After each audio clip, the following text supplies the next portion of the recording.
इस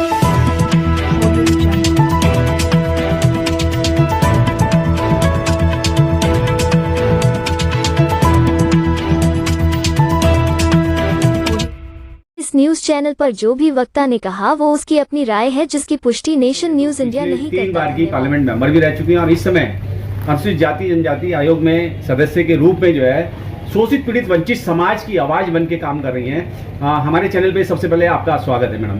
thank you. हाँ madam, देखा जाए तो अभी सोशल मीडिया के जरिए जिस तरीके से हमें पता लगा, आप बिहार के अंदर भी गए, आप लखीमपुर खीरी भी गए और उत्तर प्रदेश के कई राज्यों में गए, जो अभी तक जैसे हत्याएं, बलात्कार और इस तरह के जो केस हो रहे हैं, आप कहीं ना कहीं उनको गंभीरता से ले रही हैं। क्या कारण है उसका जो है? जैसे हमारे पास कोई न्यूज सोशल मीडिया से पहुंचती है, हाँ। क्योंकि ये धन्यवाद तो हम मीडिया का भी करना चाहते हैं कि बहुत सारे जो मुद्दे हमारे पास आते हैं वो आपके माध्यम से भी हमारे पास आते हैं, पेपर कटिंग भी आती है जी।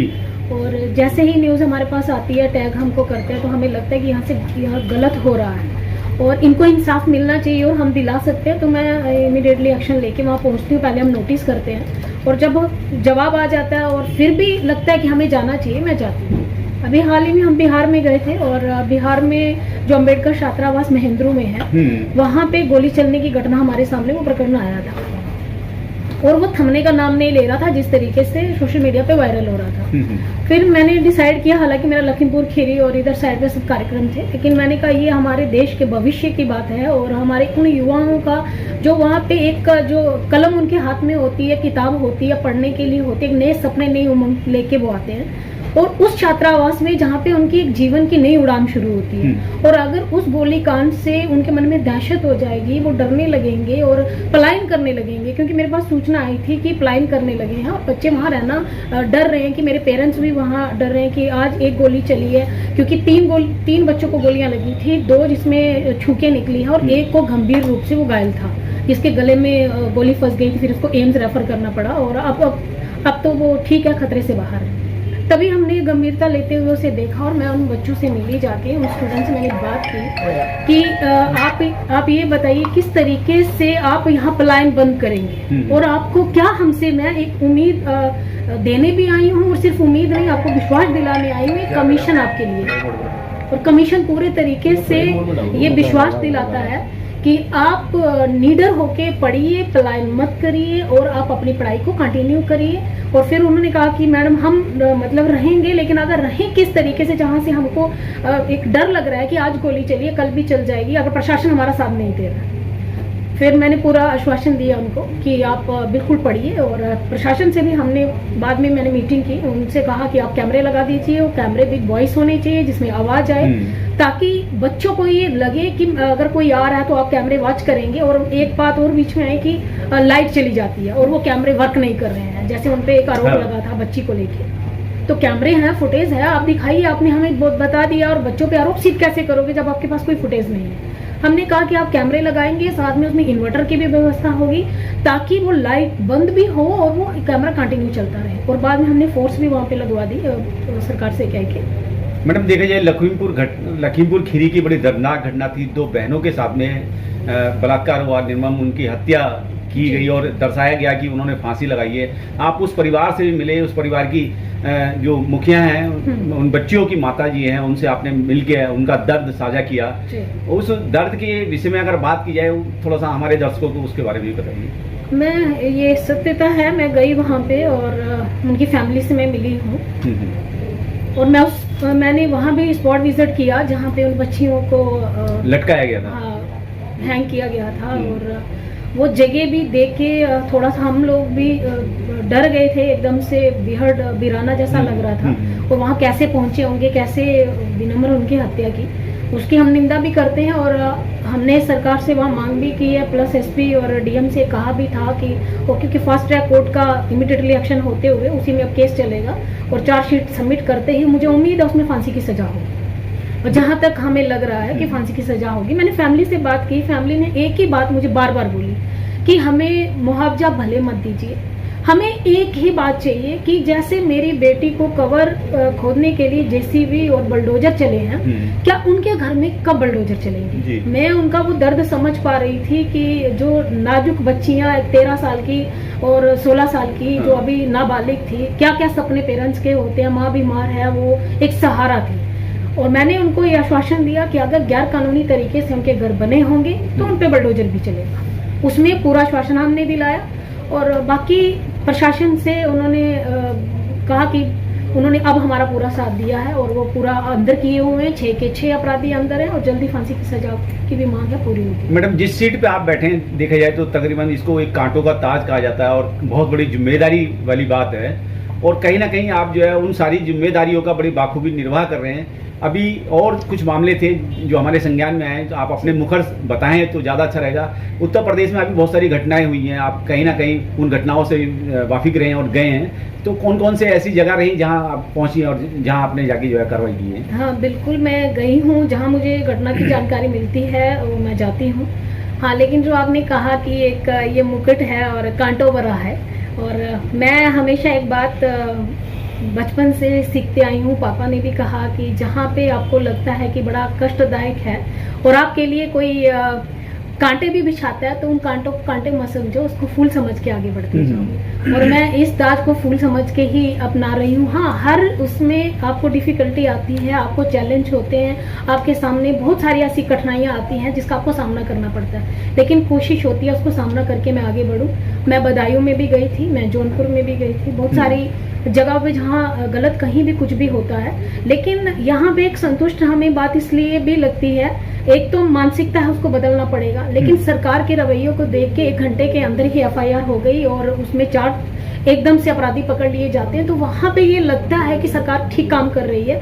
और जहां पे कुछ हमें कमियां लगती है वो तत्काल हम DM और SP से बात करके उसको हम तत्काल ठीक करा देते हैं। और जैसे बिहार जैसे अभी 2-3 ऐसी घटनाएं हमारे सामने, किशनगंज में गई थी, किशनगंज में जो घटना हो गई थी वो एकदम से मैं SP और DM से हमने बात की, रवैया ठीक नहीं रहा, तो मुझे उसमें स्पॉट विजिट पे जाना पड़ा। अभी कल मैंने SP किशनगंज को यहाँ बुलाया था और मुझे खुशी हो रही है बताते हुए कि वहाँ पे जो एक हमारा विवाद था उस फैमिली के सामने दीवार गिरने का, शायद वो अभी तक नहीं कभी भी हो पा रहा था, जो वो बुलडोजर चला के उसको नहीं हटा पा रहे थे, लेकिन कल SP ने इस बात को हमारे सामने साझा किया। वो हमें जब वो नहीं आ रहे थे, हमें सम्मन की प्रक्रिया भी अपनानी पड़ी और उन्होंने आके फिर हमें बताया कि मैडम वहाँ पे दीवार गिर चुकी है और परिवार को इंसाफ मिलेगा, बहुत जल्द सड़क भी बन जाएगी। तो हमें कोशिश होती है कि कमीशन, क्योंकि अनुसूचित जाति के लिए इनके सुरक्षा के लिए इनके ये सेफ गार्ड है, और अगर क्योंकि अवेयरनेस की अभी कमी है, अवेयरनेस नहीं है, अगर अवेयरनेस पूरी तरीके से हो जाए तो ये अपने अधिकार के लिए हमारे पास आएंगे। लेकिन अभी बहुत सारे हैं जो पढ़े लिखे हैं, जानकार हैं, उनको अपनी समझ है वो हमारे पास आते हैं। लेकिन आपके मीडिया के माध्यम से मैं ये जरूर सबको बताना चाहती हूँ कि ये कमीशन आपके लिए, आपके सेफ गार्ड के लिए, अपने आप को अकेला महसूस मत करिए। आपके साथ कहीं भी गलत होता है, कहीं भी आपको लगता है कि मुझे प्रताड़ित किया जा रहा है, मानसिक तौर पे मुझे परेशान किया जा रहा है, तो कमीशन आपके लिए, आप कमीशन में आइए। आपके लिए यहाँ हर संभव प्रयास करके हम आपकी मदद करते हैं। जो राइट्स आपके हैं, जो आपके अधिकार हैं, उसको हम आप तक पहुँचाते हैं। मैं बात करें तो कमीशन के बारे में कई सारे ऐसे लोग हैं, मतलब हम करोड़ों की संख्या में बताएं कि जो है अनुसूचित जाति के लोगों को यही नहीं पता कि कमीशन होता क्या है, तो इसके लिए क्या कुछ है, पहल की जाएगी? इसमें कमीशन की तरफ से भी और बाकी हम सरकार से भी इस बात को कह रहे, अवेयरनेस कैंप होंगे और हमारी कमीशन की तरफ से भी मैं जहां भी जाती हूँ, जहां भी मीटिंग करती हूँ, चाहे मैं बैंकों की रिव्यू कर रही हूँ, डिपार्टमेंट की रिव्यू कर रही हूँ, मैं डिस्ट्रिक्ट का रिव्यू कर रही हूँ, मैं हर जगह पे ये अवेयरनेस के लिए बोल रही हूँ। और मैं अपनी बातों के माध्यम से भी सभी लोगों, खासकर आपके मीडिया के माध्यम से, आपके सोशल मीडिया के माध्यम से इस बात को जन जन तक मैं पहुंचाना भी चाहती हूँ कि अवेयर आपको होना पड़ेगा, अपने अधिकार को पहचानना पड़ेगा। बाबा साहब ने आपके लिए बहुत प्रावधान किए हैं और उसके लिए आपको अपने बच्चों को शिक्षित करना पड़ेगा। बच्चों को ज्यादा से ज्यादा पढ़ाइए, उनके हाथों में कलम होनी चाहिए, उनके हाथों में किताब होनी चाहिए। बाबा साहब के शब्द हैं, आप कम खाना खाइए लेकिन बच्चों को जरूर पढ़ाइए। शिक्षित रहेंगे तो आप सब हर चीज का आपको ज्ञान होगा, अपने अधिकार को आप समझेंगे, इसीलिए जितना हो सके शिक्षा को ग्रहण करें। मैडम, आप बार बार महिला सशक्तिकरण की बात कर रही हैं और देखा गया कि बहुजन की जो महिला है, बहुजन समाज की जो महिला हैं, वो अपने आप को आज भी असुरक्षित समझ रही हैं और अधिकतर जितने भी जो क्राइम हो रहे हैं अनुसूचित जाति की महिलाओं पर ही हो रहे हैं। उसमें भी मैं आपको वही शब्द दोहराऊंगी कि हमारे उसमें कहीं ना कहीं शिक्षा का अभाव है। और जो पहले का एक चलन था ना कि लड़कियां हैं, करना क्या इनको पढ़ा के, और कल को तो शादी हो जानी है, क्या करना है इसको कलम दे के, क्या करना है स्कूल में जाके चूल्हा चौकाई तो करना है। लेकिन मैं ये माध्यम से समझा देना चाहती हूँ और अपनी बच्चियों को मैसेज देना चाहती हूँ कि बेटा उठो, अपने उस चूल्हे चौके तक सीमित मत रहो और पढ़ाई लिखाई करोगे जो तुम्हारे भविष्य को उज्जवल बनाएंगे। तुम्हें एक शिक्षा तुम जब ग्रहण करोगे, तुम्हें इस बात की जानकारी रहेगी कि मुझे मेरे लिए क्या राइट्स है, बेटियां क्या नहीं कर सकती। आज आपके सामने एक मैं बेटी के रूम में ही बैठी हूँ। मैं कहाँ जम्मू कश्मीर की धरती से आई हूँ, डिस्ट्रिक्ट कठुआ में मेरा जन्म हुआ। उत्तर प्रदेश की मैं बहू के रूम में आज काम भी कर रही हूँ और सांसद सदन तक भी पहुंची हूँ, कमीशन में भी आज मैं पहुंची हूँ। बेटियां सब कुछ कर सकती हैं और बेटी के लिए सबसे बड़ा उदाहरण आज देश की राष्ट्रपति आपकी बेटी है और वो भी एसटी वर्ग की है। इसीलिए कोशिश करिए बच्चियों को अधिक से अधिक पढ़ाई की तरफ लाइए, तभी वो जागरूक हो पाएंगे। मैडम, चलते चलते आपको करोड़ों लोग देख रहे हैं, भारत ही नहीं आपको विदेश भी इस समय देख रहा है, तो आप महिलाओं के लिए क्या संदेश देना चाहती हैं? महिला के लिए मैं ये कहना चाहती हूँ, बेटी है तो सब कुछ है, बेटी है तो संसार है, बेटी नहीं है तो कुछ भी नहीं है। क्योंकि अब उस सोच को हमें बदलना पड़ेगा। और क्योंकि हमारे देश के प्रधानमंत्री भी कहते हैं बेटी पढ़ाओ बेटी बचाओ, बेटी को आगे बढ़ाओ। और बेटी को आगे बढ़ाने के लिए हर फैमिली को आगे आना पड़ेगा, हर फैमिली को अपनी बच्ची को वो आज़ादी देनी पड़ेगी। क्योंकि हम बेटियां हैं, बेटियां पंख खोलने की आज़ादी चाहती हैं। आप बेटियों को आगे बढ़ाओ तो हम उड़ना चाहते हैं। आप हमें आसमान में खुला छोड़ दो, हमारे पंख दे दो, हम उड़ान भरना चाहते हैं। लेकिन आप हमें जिंदगी तो दो। हमें जन्म ले रहे हैं तो हमें जन्म लेने दो, हमें कोख में मत मार दो। मैं अपनी बेटियों को बस यही कहना चाहती हूँ और सारे संसार से कहना चाहती हूँ। आज पावन नवरात्रि है, आज एक नवरात्रि का पर्व चल रहा है। आप ये खुद महसूस करेंगे, जब नवरात्रि का लास्ट दिन आता है तो हर कोई कन्या ढूंढता है। हर कोई एक ही बात कहते हैं कि कन्या कहाँ है, कन्या खिलानी है। इसीलिए चाहे वो अनुसूचित जाति वर्ग की बच्ची हो, चाहे वो दूसरी बच्ची हो, बच्चियों की अपनी मुझे नहीं लगता कोई जात होती है।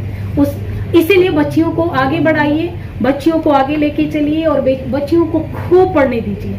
उनके लिए यही मैसेज है कि बेटियां सब कुछ कर सकती हैं, मेरी बेटी सब कुछ कर सकती है। और एक बहन के तौर पे भी, एक माँ के तौर पे भी यही कहना चाहूंगी, बस बेटियों को आगे से आगे पढ़ाइए और शिक्षा ग्रहण कराइए, वो सब कुछ कर सकती है।